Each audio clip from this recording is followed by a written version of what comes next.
मजलिस की यौम तासीस के मौके पर मुनक़िदा तक़रीब से खिताब करते हुए बैरिस्टर असदुद्दीन ओवैसी MP व सदर कुल हिंद मजलिस इत्तेहादुल मुस्लिमीन ने कहा है कि हुकूमत सिर्फ मुसलमानों से नफ़रत की बुनियाद पर वक्फ़ क़ानून को नाफिज करने का बिल ला रही है। उन्होंने कहा कि वो मुल्क के 18 करोड़ मुसलमानों से कह रहे हैं कि अगर तुम में दीनी हमियत है तो इस कानून की जमहूरी तरीके से मुखालिफत करना पड़ेगा। वक्फ बिल का मामला हुकूमत ने उसको पास किया, कैबिनेट में अब नया बिल लाएंगे। मैं फिर से कह रहा हूं, नरेंद्र मोदी की सरकार सिर्फ मुसलमानों से नफरत की बुनियाद पर वक्फ का कानून बनाने के लिए बिल को ला रही है। मुसलमानों की मस्जिदों को छीनने के लिए, दरगाहों को छीनने के लिए, खानखाहों को छीनने के लिए, कब्रस्तानों को छीनने के लिए, इवैक्यू प्रॉपर्टी जो वक्फ है उसको छीनने के लिए, और जो लोग वक्फ की जायदाद पर कब्जा करके बैठे हैं उनको इनाम देने के लिए यह कानून बना रही है। वक्फ बा यूजर को निकालना कितना बड़ा झूठ मोदी जी कर रहे हैं। और क्या कर रहे हैं कि आप हिंदू धर्म की लॉ की किताब है, जस्टिस BK मुखर्जी की किताब, हमारे हिंदू भाइयों से कह रहा हूं, हिंदू लॉयर से कह रहा हूं, BK मुखर्जी की किताब को पढ़ लो। BK मुखर्जी की किताब में यूजर बाय यूजर किसी मंदिर की प्रॉपर्टी हो जाती है, बाय यूसेज प्रॉपर्टी हो जाती है। हिंदू धर्म के भाई बहनों से कह रहा हूं, BK मुखर्जी की किताब में जब वो हो सकता है तो मुस्लिम धर्म में वक्फ बाय यूजर कैसा निकालेंगे आप? राम मंदिर के जजमेंट में वक्फ बाय यूजर को अपहेल्ड किया गया, और वक्फ बाय यूजर एविडेंस से होता है, पोजेशन से कायम होता है। मोदी बोल रहे नहीं, वक्फ बाय यूजर मैं निकालूंगा। और क्या बोल रहे हैं, अगर डिस्प्यूट होगा नहीं होगा वक्फ बाय यूजर, अगर गवर्नमेंट प्रॉपर्टी होगी तो वक्फ बाय यूजर नहीं होगा। वक्फ बाय यूजर कैसा नहीं होगा जब BK मुखर्जी हिंदू धर्म के मामले में लिखते हैं और कोर्ट उसको मानती है। सुप्रीम कोर्ट राम मंदिर बाबरी मस्जिद मान लिया, मोदी बोल रहे नहीं नहीं, वक्फ बाय यूजर निकालने का मतलब एक ही है कि मस्जिदों को ले लो। इसकी एक मिसाल दे रहा हूं, पार्लियामेंट के सामने मस्जिद देखिए आप लोग, पार्लियामेंट के सामने मस्जिद जो है दिल्ली की हुकूमत बोलती वो हमारी प्रॉपर्टी है, वक्फ बोलता वो हमारी प्रॉपर्टी है। कलेक्टर को इतना पावर दे रहे हैं। ऐसा हो रही, ये जो वक्फ बिल लाया जा रहा है हमको हमारे इबादत गाहों से महरूम करने के लिए लाया जा रहा है। और उलमा इकराम ने हमको बताया कि वक्फ एक किस्म से इबादत है, उस इबादत से मुसलमानों को महरूम करने के लिए लाया जा रहा है। मेरे अजीज दोस्तों और बुजुर्गों, वक्फ बाय यूजर ये है। और दूसरा, कलेक्टर को इतना पावर दे देंगे, कलेक्टर ये डिसाइड करेगा, फैसला करेगा कि वक्फ प्रॉपर्टी है नहीं। लॉ ऑफ जूरिस्प्रूडेंस में ये सिखाया जाता है कानून के हासिल करने वालों के कि कोई भी अपने फैसले में जज नहीं हो सकता। कलेक्टर फरीक है, कलेक्टर फैसला करेगा तो प्रिंसिपल्स ऑफ नेचुरल जस्टिस के खिलाफ है ये। अगर कलेक्टर पार्लियामेंट की सामने की मस्जिद कहेगा कि गवर्नमेंट प्रॉपर्टी है, वक्फ बोर्ड दिल्ली को म्यूटेशन करो, ये वो गवर्नमेंट प्रॉपर्टी है, किस्सा खत्म। नोटिस लगा देंगे दिस इज गवर्नमेंट प्रॉपर्टी है, गवर्नमेंट की प्रॉपर्टी है। वो है वो 123 प्रॉपर्टीज में, वो भी मस्जिद भी उसमें आती है। फिर उसमें आप तीसरी चीज कर रहे हैं, लिमिटेशन का कानून। ना हिंदू धर्म की एंडोमेंट मंदिरों पर लगता है, ना सिखों के, ना ईसाइयों पर, ना मौजूदा मुसलमानों के वक्त पर। जब उन पर लिमिटेशन एक्ट नहीं लग सकता तो मुसलमानों के वक्फ बोर्ड पर मोदी क्यों लगा रहे हैं?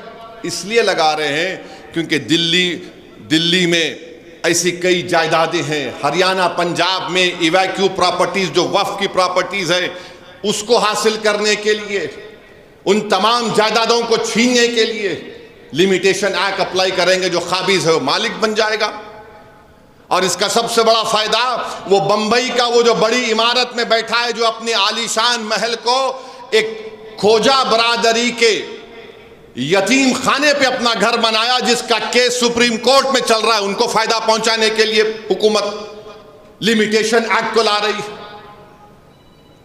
हिंदू धर्म के एंडोमेंट बोर्ड में, सिखों के गुरुद्वारा में ईसाइयों के मजहबी बोर्ड में कोई भी उनके मजहब का नहीं मानने वाला उस बोर्ड का मेंबर नहीं बन सकता? क्या तेलंगाना के एंडोमेंट बोर्ड में, क्या काशी विश्वनाथ के एंडोमेंट बोर्ड में, क्या ओडिशा के एंडोमेंट बोर्ड में, आंध्रा के एंडोमेंट बोर्ड में, महाराष्ट्र, बिहार, यूपी, बंगाल, कहीं पर भी क्या कोई मुसलमान हिंदू एंडोमेंट बोर्ड का मेंबर बन सकता? नहीं बन सकता।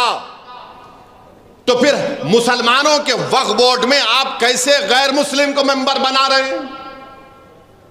सिखों के गुरुद्वारा प्रबंधक कमेटी में कोई गैर सिख मेंबर नहीं बन सकता, मगर मोदी बना रहे हैं। क्यों बना रहे हैं? जायदाद को छीन लो, मस्जिदों को ताला लगा दो, और फिर बोल रहे हैं कि पोर्टल पे चढ़ाओ, 6 महीने में नहीं चढ़ाएंगे तो तुम्हारी प्रॉपर्टी नहीं, और तुमको टाइटल दिखाना पड़ेगा। मोदी जी, आप अपनी डिग्री दिखाने के लिए इतना डरते हैं। आपकी डिग्री दिखाने के लिए दिल्ली हाई कोर्ट को जाकर गवर्नमेंट का वकील बोलता है हम खाली कोर्ट को दिखाएंगे, मेरे को नहीं दिखाएंगे। मेरा वक्फा यूजर आप छीन रहे हैं, अपनी डिग्री को भारत की जनता के सामने नहीं रख रहे। अरे कैसे फकीर आप हैं? आप तो बोलते हैं मैं तो फकीर हूं, झोला लेके चले जाऊंगा, तो डिग्री दे के चले जाओ।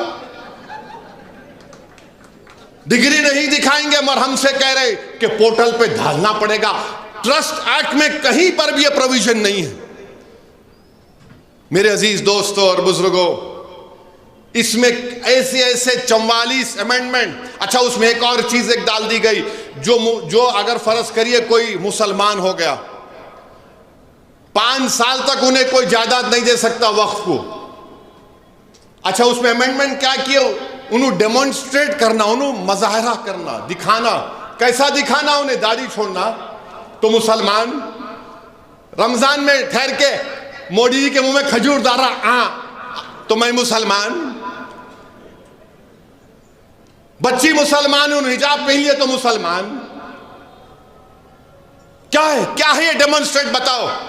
मगर वो 5 साल तक नहीं दे सकता, मगर दूसरे मजहब के को दे सकता है। मैं हमारे हिंदू भाइयों को अपील कर रहा हूं, ये जो मुसलमानों का वक्फ बोर्ड है, ये दान देते हैं अल्लाह के नाम पे, भगवान के नाम पे, जमीन और आसमान के खालिक के नाम पे दान देते। जब दान देते तो मेरी औलाद का हिस्सा नहीं रहता उसमें। अगर मैं बोला कि मेरी पूरी प्रॉपर्टी मैं वक्फ बोर्ड को दे रहा हूं, किस्सा खत्म, एंड, अल्लाह को दे दिया, अल्लाह उसका मालिक, मेरी औलाद का हिस्सा नहीं है। मगर मोदी जी क्या बोल रहे? हिंदू धर्म में, सिख धर्म में दान हो दे सकते हैं, मगर मुस्लिम धर्म में दान दे रहे तो बच्ची का हिस्सा नहीं जाएगा। आप कौन होते भाई? मैं मालिक हूं, मैं मालिक हूं अपनी प्रॉपर्टी का। और इस्लाम में हम हिबा कर सकते। हिबा माने oral gift. Transfer of property act शायद सेक्शन 1920 में है, वो एक्ट में रहेगा। मगर मैं जबानी अगर बोल दिया कि ये प्रॉपर्टी मैं पूरा वक्फ को दे रहा हूं, मोदी जी बोल रहे नहीं, मैं फजीलतुल शेख हूं, मैं अल्लामा हूं, मेरे को इल्म आता है इस्लाम का। कैसे आता है? क्योंकि मैं एयरपोर्ट को भाग के जाके खतर के तमीमी को लपटा, या हबीबी, या हबीबी। मोदी जी आपको या हबीबी से मोहब्बत है, मियां भाई से क्यों नहीं है बताओ? मोदी जी हमारे पास भी बहुत कुछ गुर है। कतर के अमीर आए, एयरपोर्ट चले गए, आप मिले, मगर हमारे से मोहब्बत नहीं है मियां भाइयों से। आपको क्यों छीनना चाह रहे वक्त प्रॉपर्टी? आप ट्रांसफर ऑफ प्रॉपर्टी एक्ट में हिबा हो सकता, मगर जबानी तोहफा मैं दे रहा हूं अल्लाह के नाम पे नहीं हो सकता। ये क्या बकवास है, बेवकूफी है, नफरत है, ये नफरत है ये। और ये बार बार आरएसएस के लोग बोलते अच्छा हो रहा। अच्छा वक्फ बोर्ड में इलेक्शन होता, बार काउंसिल का, एमएलएस का, एमपीस का, कोई इलेक्शन नहीं। जमहूरियत से क्यों नफरत है आपको मोदी?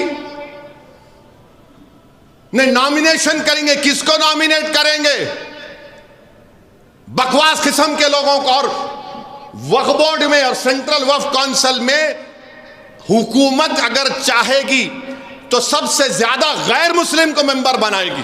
क्यों बनाएगी? क्योंकि वक्फ एक्ट में प्रोविजन है 5 साल के लिए डायरेक्ट मैनेजमेंट में लेना। कोई जायदाद को हुकूमत बोलेगी अपने लोगों से 5 साल के लिए डायरेक्ट मैनेजमेंट खत्म, जो चाहे कर लो। पहले वक्फ बोर्ड में बहुत कमजोरियां हैं, काबिज हैं। अच्छा, सजा क्या थी? अब आज अगर कोई वक्फ की जायदाद को चोरी से बेचा तो 2 साल की सजा। नरेंद्र मोदी बोले प्यारे नहीं, तू चोर है मगर तेरे खाली 6 महीने की सजा और बेलेबल। कहां मुसलमानों के मफाद में है बताओ ये आप? राइट टू इक्वालिटी कहां गया फिर? बताइए, वक्फ को ये कानून बनाना, मुसलमानों को बर्बाद करना, अपनी सिर्फ आप नाम के मुसलमान रहना। मैं भारत के गयूर 18 करोड़ मुसलमानों से कह रहा हूं, याद रखो, अगर तुम में दीनी हमियत है, इस कानून की जमहूरी तरीके से हमको मुखालिफत करना पड़ेगा। हमने 6 दिसंबर को एक जिल्लत और रुसवाई का दिन देखा कि भारत की सुप्रीम कोर्ट को वादा करके आपने बाबरी मस्जिद को शहीद कर दिया। अब यह कानून के जरिए दरगाहों को, आप नहीं देखा कि हाजी मलंग की दरगाह में उरस हो रहा है, अंदर घुस गए लोग। मैं पुकार कर कह रहा हूं, और हमारे मुखालिफिन बेचारे चेपिद्दी का शेरवा है। कुछ तो भी फेसबुक पे आके नहीं इन्हों जज्बाती बात कर रहे, तुम्हारे अब्बा वफ करे थे कोई। मेरे भाई, इस कानून की मुखालिफत करना है दुआओं से भी और अमली जिद्दोजहद से भी, जमहूरी तरीके से।